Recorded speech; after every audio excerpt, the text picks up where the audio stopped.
Hello everyone, this is Chris Crazy House and this is my review for the movie Batman vs. Superman Dawn of Justice, a movie directed by Zack Snyder, starring Henry Cavill as Superman and Ben Affleck as Batman.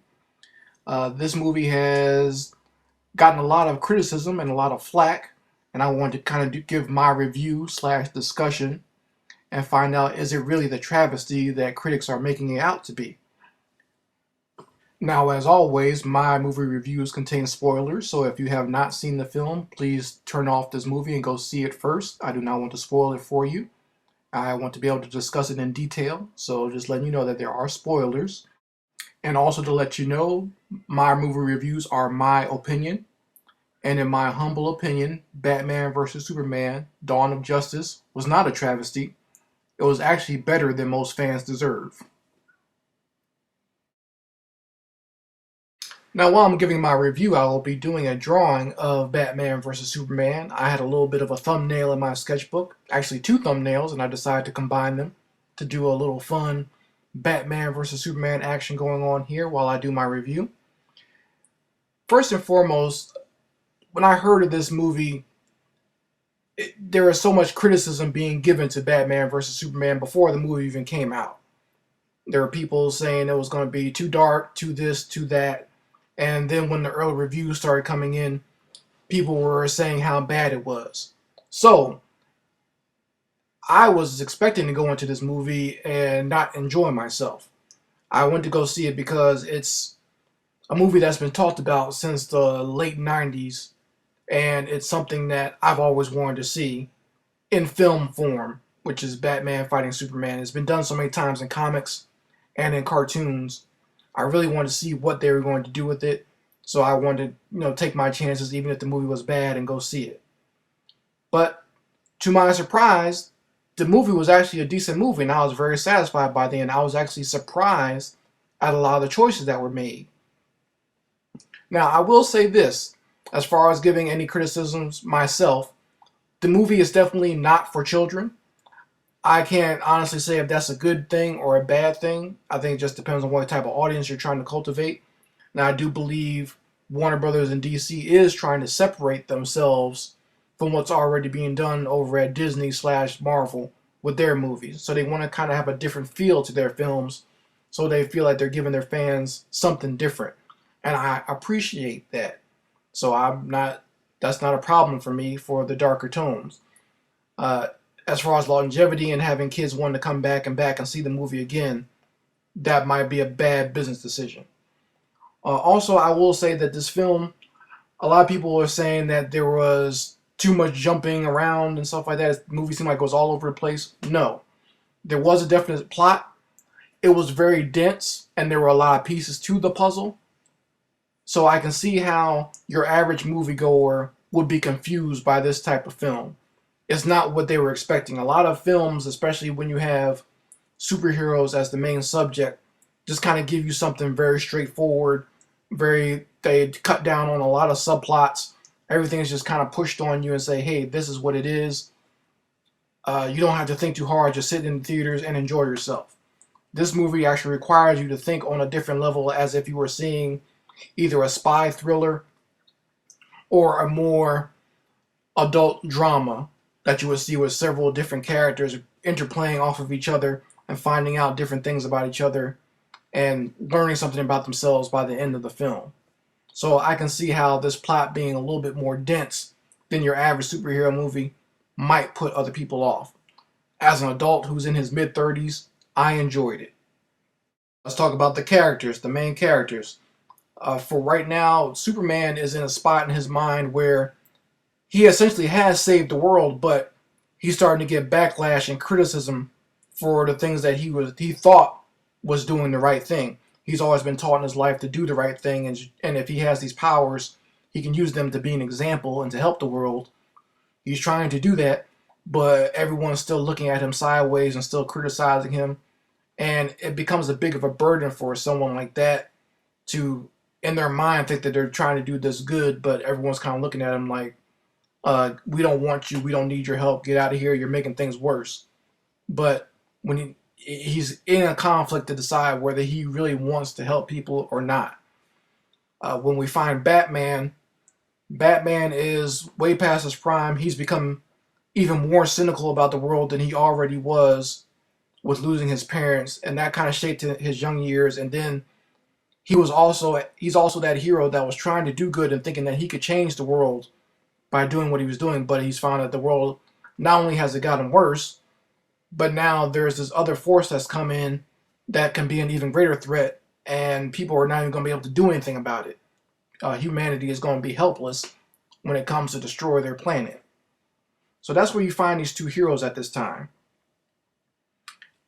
And there's the other character who was actually the mastermind of the whole movie, and that was Lex Luthor. Now, this character was I would say that this is a very divisive character in the fact that the fans don't like Jesse Eisenberg's portrayal of Lex Luthor. I went into this movie expecting to hate his version of Lex Luthor as well, but from what I saw, this is actually probably the most effective Lex Luthor villain that I've ever seen in any comic book incarnation that he's been in so far.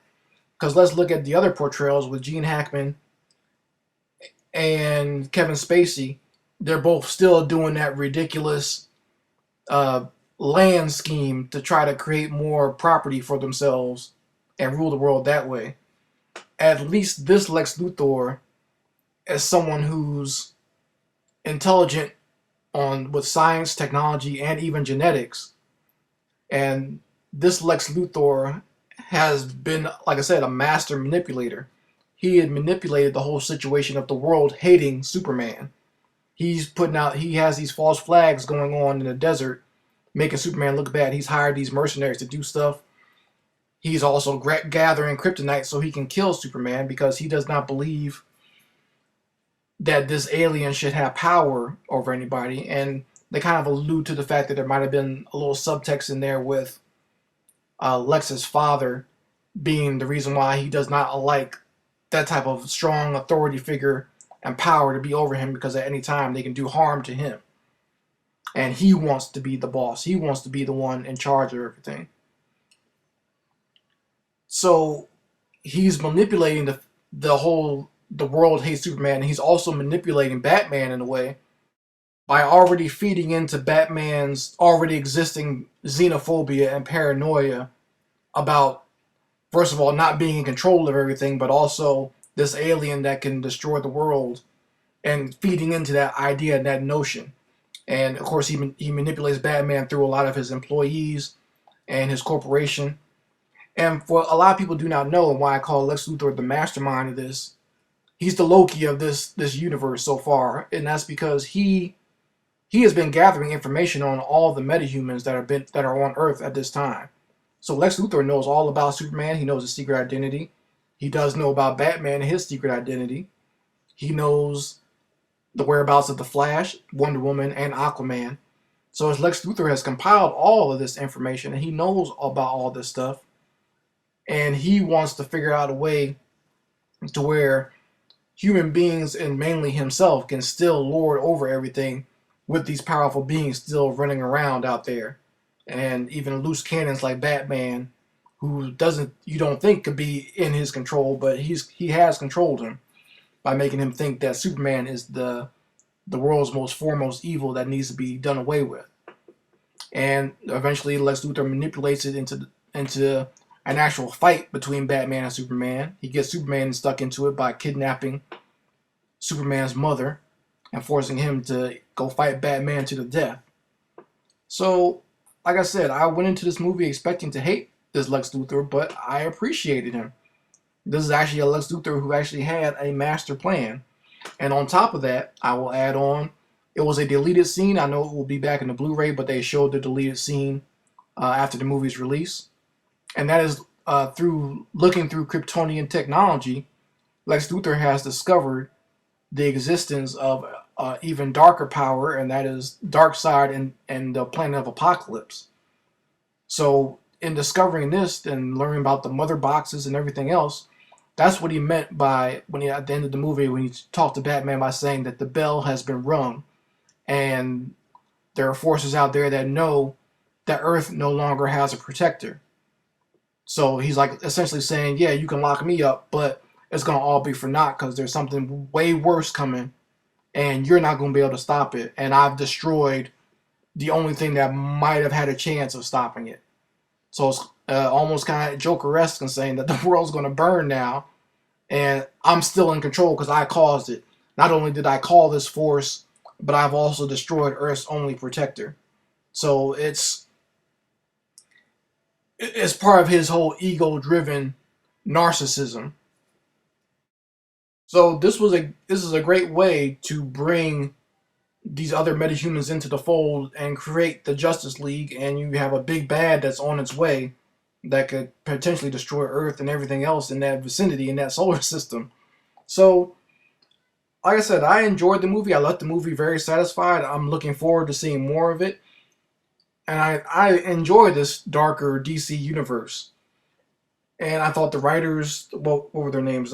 Chris Terrio and David Goyer did a great job of taking really great storylines like The Dark Knight and The Death of Superman and using those two stories and combining them into this movie and creating something that we really haven't seen before. It took a lot of daring chances, and for me as an artist and a budding filmmaker myself, I appreciate films that do take a chance. I mean, to have this type of budget and this type of talent to take a chance on a certain type of storyline, a certain type of movie, shows they actually do have a lot of balls over there at Warner Brothers slash DC. I would hope it would continue. I don't know, based on the reaction that this film has gotten, will they be able to continue to have this sort of daring mindset and just do something that's totally not exactly what people were expecting, but still producing what in my opinion, is a great artful film with so many great ideas and so many great things to come. So there's been a lot of complaining from different fans about this movie. And for me, a lot of it seems a little bit whining, and I do feel that this film was unfairly judged because I do believe that there is this mindset in Hollywood that there's only one way to make a comic book movie.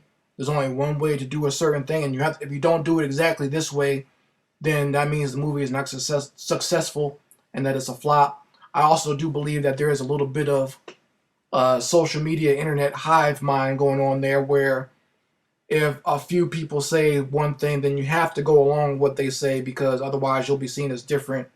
And, I'm behind a keyboard and somewhat anonymous anyway. So why not go along with the hive and what they're saying? That's what the popular consensus is, that this movie is bad and I should not like it. So let me just go along with that, and I'm going to keep judging and saying things and doing things based on that. So, like I said, I do believe this movie was better than a lot of fans deserved. I mean, a lot of fans always say they want these great and different stories, but when you actually give them something different, they complain and say that this is not the way I wanted it to be. So it's really a crapshoot with these types of things. You really can't tell all the time if you're doing the quote-unquote right thing. But I enjoyed Batman vs. Superman: Dawn of Justice. I am very much looking forward to seeing what they do with the Wonder Woman film as well as the Justice League and the future films going onward. I like the idea that the TV universe has introduced the idea of the multiverse. So hopefully we'll get to see some of that possibly in the film universe as well.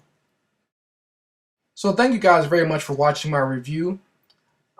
If you would like to see this piece that I did, and as well as other movie-related artwork that I do for, just fan art, please go to my Facebook fan page and check it out, Chris Crazy House. I will provide the link to the Facebook fan page. Make sure you subscribe to me and like it and become a fan. And as well as subscribe to this channel and keep on watching. I'll be having more reviews. There will be one for Captain America Civil War coming up real soon. Chris Crazy House, signing out. Peace.